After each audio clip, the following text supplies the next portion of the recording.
welcome back to my channel. My name is Maggie. Today we're going to be going through my September budget recap or closeout.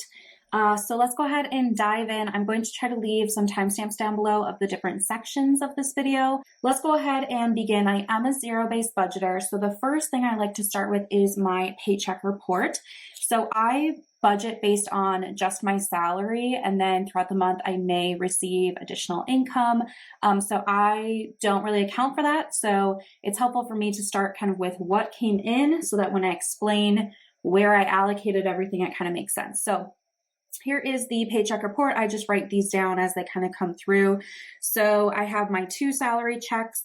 I am a month ahead, so these 2 came from my August checks, so August 15th and August 31st, and I use them for September. So the checks that I get in September, I will use for October, and so on. I used to, at a previous job, only be paid once a month, so that's kind of how I was forced to budget, and since then I've just kind of carried it over. So anyway, starting at 9/1, I have my Capital One interest. I use the 360 savings accounts for my different sinking funds.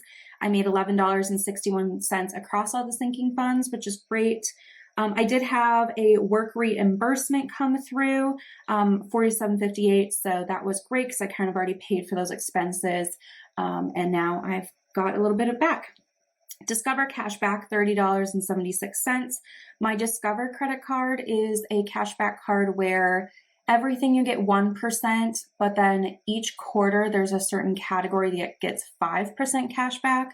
So the third quarter of the year was restaurants. So anytime I ate out, I would use my Discover card. And I really only use it for that 5% category, and I have like Netflix hooked up to it, but it's my oldest credit card, so I don't want to get rid of it because it has such a weight on my credit history.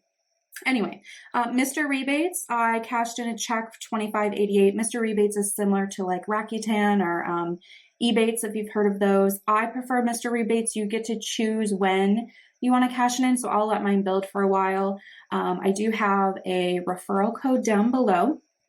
YouTube, I did get a YouTube check of $129.91, so that's great. Nice to get those come through sometimes. Betterment dividends from, it's the end of the quarter, so it's dividend payout season, $9.42. My boyfriend owed me $365 this month. We do split some expenses like our groceries and household items. And then anytime he wants to order something online, I typically do that for him. So this month, he wanted a new pair of shoes, so I ordered them and then just kind of like build him for that total cost. It works for us. And then the last one is the Capital One cashback. So I use the Capital One cashback card for everything that's not in that 5% category because it's 1.5% cashback. So I got $34.62. So my total income for the month with all of this is $5,064.40. I do like to look at like my active versus passive and non-salary, just because I think it's interesting, like how much of this was not for my salary, how much of this was passive income. I do consider YouTube to be active income because I'm, filming and editing and uploading and it's work.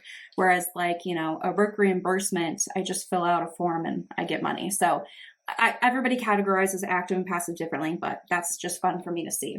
All right, so next I've got the budget here. So in the one column, we did the budgeted expenses together in a previous video. I've already filled in the actual and the percentages. So let's just pop through this quickly. Anything with a check mark means it's exactly the same. So a lot of my bills are exactly what I plan for. And then anything in the parentheses is kind of where my boyfriend's money comes into play. So we split the subscriptions. He, sends me $20 a month there. Groceries we split. So that's kind of what we're seeing. But groceries, I was under budget this month. I did Shelf-Tember in September, which is kind of like a pantry freezer challenge.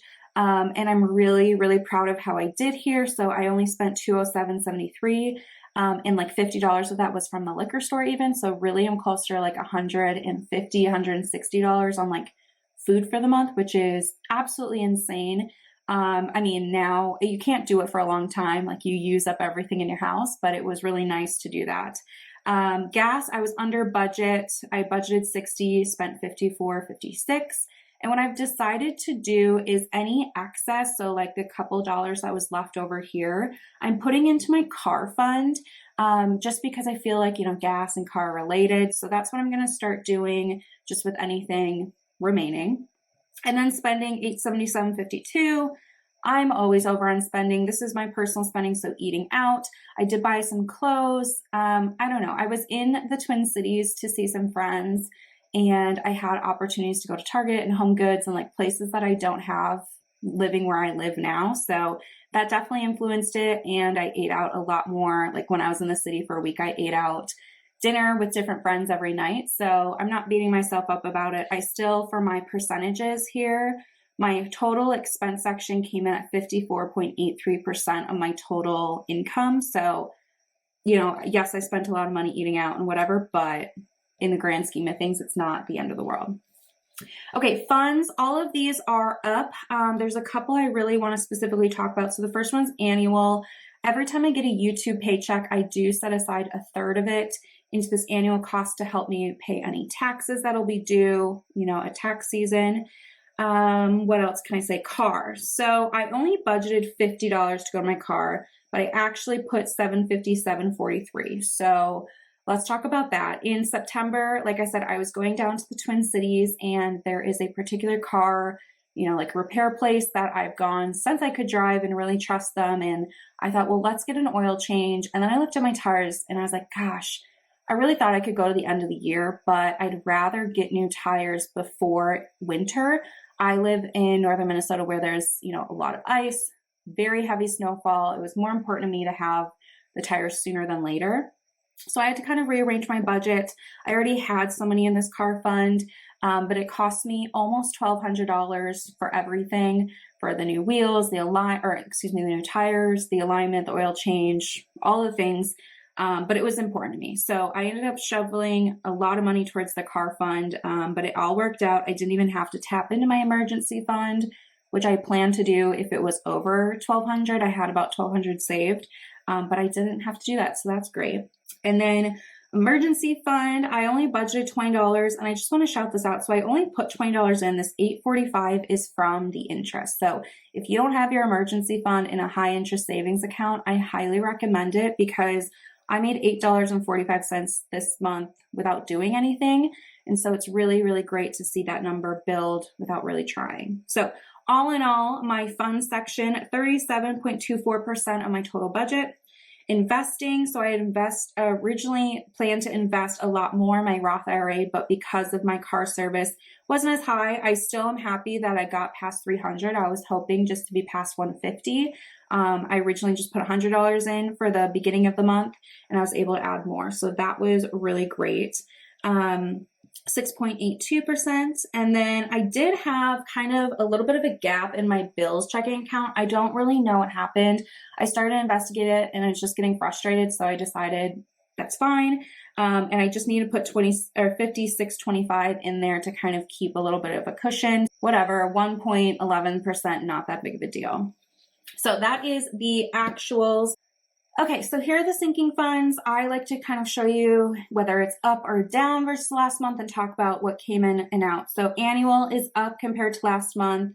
I have over $1,200 in there, and I added those YouTube taxes like we talked about. Miko is up compared to last month. I did get him a new water bowl and some more litter, but nothing major. Vacation is up overall. I did book my flight to Miami. If you don't know, I'm going to Miami in October with miles. So I just had to pay like $11 and some change for the taxes on the flight. So I used that. Beauty, I just needed like a new cleanser and something else. Oh, a new mascara. So just a couple of replacement items. Gifts, when I was at Home Goods, I decided to pick up some of their gift bags. I just think gift bags are so much easier than wrapping gifts sometimes. And so I picked up a few of those that weren't like birthday specific or holiday specific, just kind of like general, like some with flowers on it, some that were a little less girly so that you can reuse them for any occasion. So I did pick up, I think like 3 or 4 bags. They were like $2.50, $3.50 a piece depending on the size. So it wasn't anything crazy. And I just got some tissue paper, but I think that'll be nice to just have. I try to recycle and reuse those types of things. And then my car, way down, I have $23.17 in the account now. But yeah, I got that big service. And here was the total. It was $1,177.37. And then I did need to get an Uber. I had someone follow me when I dropped the car off and then drove me home. But then my car was done in the middle of the day. So I went over my lunch break to pick it up, and I just got an Uber back over to the repair place because it's not that close to my house in the Twin Cities. So anyway, plus an Uber on there. Opportunity is up. I'm kind of like, nothing's come up yet. I think around the holidays, more giving opportunities typically come up. And then home is down in general. We got some fall decor. And then, like I had already mentioned, the Med restock and Target generic brand of self-care items. So nothing crazy. My savings right down here, I am kind of switching how I do this, and I've already calculated it, but I wanted to call it out. So one of the items I calculate is the total of my sinking funds every month. So, and I look at, so the total from September minus the total I had at the end of August, and it's a negative number this month, and that's okay. It's because I had that big car expense. But I wanted to say, you know, the reason I have sinking funds is to help me pay for things, and it's money that's going to be spent eventually. So if you have months that are negative in your savings rate, mine came out on top, like they're still positive, but it's okay because that's what sinking funds are for. They're to help you pay for those big expenses. So overall, my savings rates I calculate to without the mortgage included was 5.45%, so still positive. I definitely have had negative savings rates before. And then with the mortgage is 11.83. So not terrible by any means, but definitely lower than what I have been seeing the past couple months.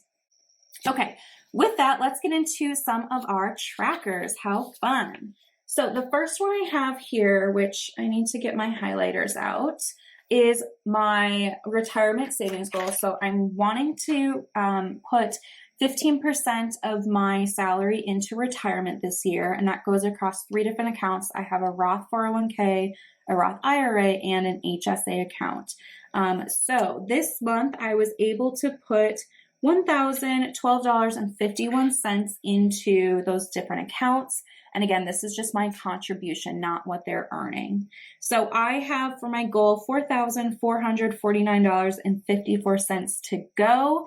I think I'm going to be close. I don't know if I'm going to hit it or not. Maybe I can kind of, you know, side hustle a little more, something like that to get that remaining piece. I did calculate this morning. I think I'm going to be short by like $300 or so. So we'll see where we get to. But for my tracker, I've already kind of marked where I need to color in. So let's do that quickly here. It is fun to see, you know, these lines over time and the progression of it. And like at the beginning of the year, my goal was to complete my emergency fund. So I really didn't get to make big, you know, strides until a few months ago, which is really fun to see now. So there's that. Next, we have my Roth IRA tracker. This is a printable from Alicia Does Adulting, and each dollar bill or whatever is $100. So on the back side, I just like to write in for the month what I contributed, what the total is. So for September, for my Roth IRA, I contributed $310.83. So now my total is $1,423.78 for this tax year. So I'm just going to quickly color in those dollars here for the progress. I'm hoping that, you know, October, I really shouldn't have any major expenses coming up. So I should be able to shovel the majority of my spare money towards the Roth IRA. What I do every month is I look at the total I budget for the Roth IRA, and I put in all of that money except for I save $100 just to make sure that I have a little bit of buffer in case something comes up. So I've already put in the majority of the money to my Roth IRA, being that now we're in October, but maybe I'll be able to get more income to put even extra in there. So this is where we're at. Pretty great. I think we should be able to surpass the second row, or at least complete the second row by the end of October. So we are getting there. I definitely won't have this completed by the end of December. This is going to be a goal that carries on into the beginning of next year for me. And by the way, if you didn't know, they just announced that for 2023, that tax year, you can put in $6,500, so an extra $500 next year. which is great, you know, to be able to put a little bit more away. So there's that. And then the last tracker we have is my mortgage amortization schedule, which I need to get different color out. So I am going to do a video about this. I've had a few requests on how this works, so I promise I'm getting to a video. In essence, I am paying a little bit extra every month on my mortgage. I try to aim for one extra payment a year, and what I did is I figured out what one payment is. I divided it by 12 and I added that on to each month. So for me, I only needed to add like $63 a month, which sounds actually pretty reasonable in the whole grand scheme of things, you know? So that's what I've been doing since I bought my house. I bought my house in the spring of 18. So what I like to do is track how many months ahead I get. It's just fun to see it snowball. So this month I paid $461.07 in interest. I was originally, if I made no extra payments, scheduled to pay $475. So it's great to see that that's a lower number. In my principal, I paid $368.58 towards the actual balance of the loan, where I was only scheduled to pay $278. So that's awesome. And then I have, you know, where I was supposed to be at balance wise and where I'm at. So I'm at $142,413 and 19 cents. But now what I'm going to do is take my highlighter, and I like to come down and highlight when I've surpassed the number. So I'm at $142,413. 413 is definitely lower than 692. See this? So I'm going to highlight here. 142,413 is not quite lower than 142,400. So next month, I bet I'm going to be able to cross 2 off, which is like always the most exciting thing ever. But as you can see, I have almost you know, the whole year of 23 done. So what's nice is I can count. So I'm 1, 2, 3, 4, 5, 6, 7, 8, 9, 10, 11, 12, 13, 14 months ahead on my mortgage, which feels really good. That means, you know, in the long term, I'll be done paying it 14 months earlier than expected. It doesn't mean that you can skip 14 months, unfortunately, but it is just kind of fun to see. So this is slow moving, but it's still progress nonetheless. So on to my recap sheet here. A lot of these numbers you've already seen. I just like to kind of make a summary page. But one of them is the spare cash. So I started to pull out, I'm typically a cashless person, but I started to pull out $40 from my grocery budget and $40 from my spending budget every month to have $80 in cash in my wallet. I've learned that it's just always good to have cash on hand. Sometimes that's the only way you can pay, or it's faster to pay that way. We also have like farmers markets near me that I like to kind of go to, and usually it's just easier to pay in cash there. So what I've decided to do with any extra money, any extra cash I have at the end of the month, is put it into my little elephant bank here. So I knew I had this, I just didn't have it last month, so it's the first time you're seeing it, but how cute. Elephants are my favorite animal. It's got this beautiful like floral paisley thing and the cutest little like eyes and snout. So it does have a little silicone stopper at the bottom where you can pull your money out. But I'm going to be putting the extra cash in here, and I don't know, maybe in like a year or something, we'll pull it out. I'm not going to track it. So this month, September, this is what was left in my wallet. So I have $10, $15, $16 remaining. So this is going to go into the elephant. I also have not put in the cash from last month yet. So last month I had $20, a 10, and 2 5. So all of this is going to go into my elephant. So let's do that here. I might speed this up, but let's go ahead and fill her up.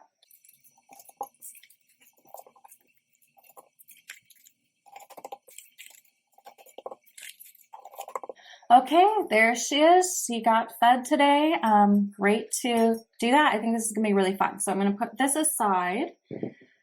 Okay, the last piece of these videos is my reflections and goals. So the reflections I really like doing. I try to list out a pro and con, at least one of each, or it doesn't even have to be a con. It could just be an area for improvement, because sometimes it's nice to kind of isolate where do I want to improve upon and, you know, congratulate myself for things I did well. So the reflections I have for this month, the positive ones, I had an expensive car appointment, but I had the money without needing my emergency fund. So that is so huge. You know, it's not fun to spend that much money, but I felt really proud of myself, and knowing that I had that money and it was being put to good use and I didn't have to stress about it.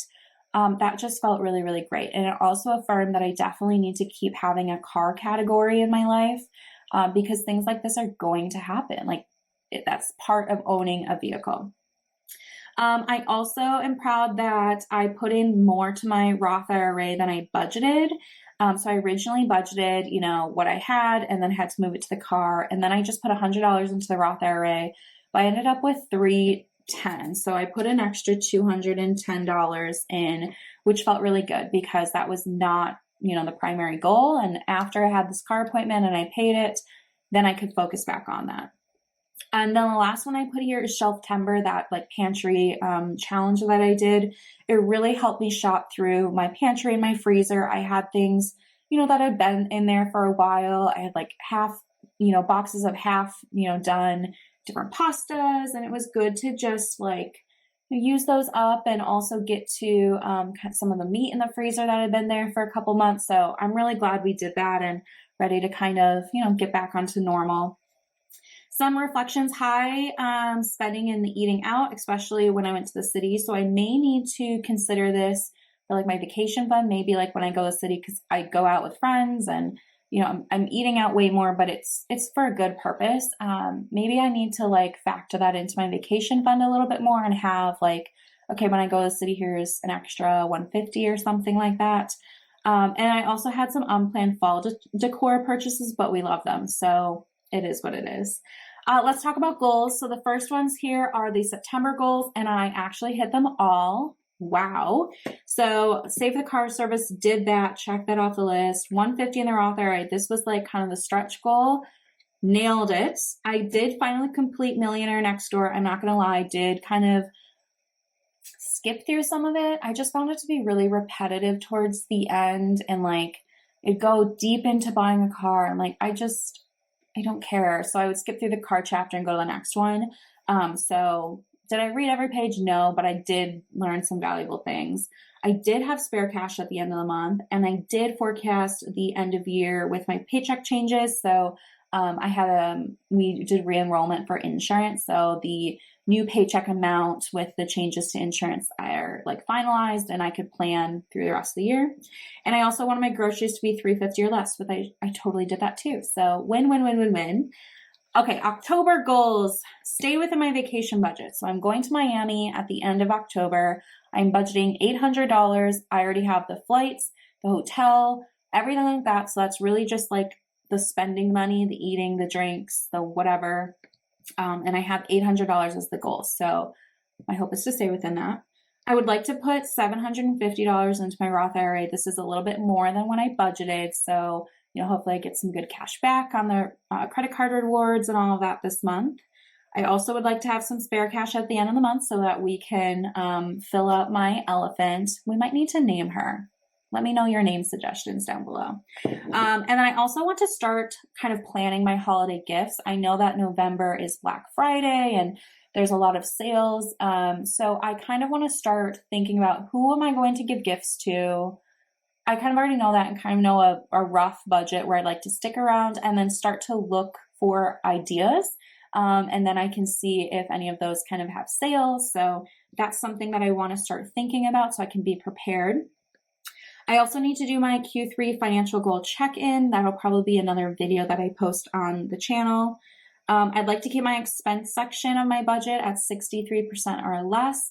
I really hope that that works out. It hasn't been too difficult, but just want to make sure. And then I also, this last one, this is like a home project, but I'd like to get some clear caulk and seal up some of the gaps around the windows. I can feel it when it gets really cold and like windy, where there's little like pockets of air coming through. So I just want to do a little bead around to seal that up and kind of winterize the home a little bit now that the temperatures are getting pretty chilly into the night. We're having frost most nights. So it's definitely time to just kind of shift gears from summer to fall and winter. So that is it for me. That's a lot of information about my month, but I hope you guys had a great financial month yourself. Let me know what you have coming up in October for goals. I'd love to hear about it. And that's going to be it for me today. Thank you so much for watching, and I'll see you in the next one. Bye.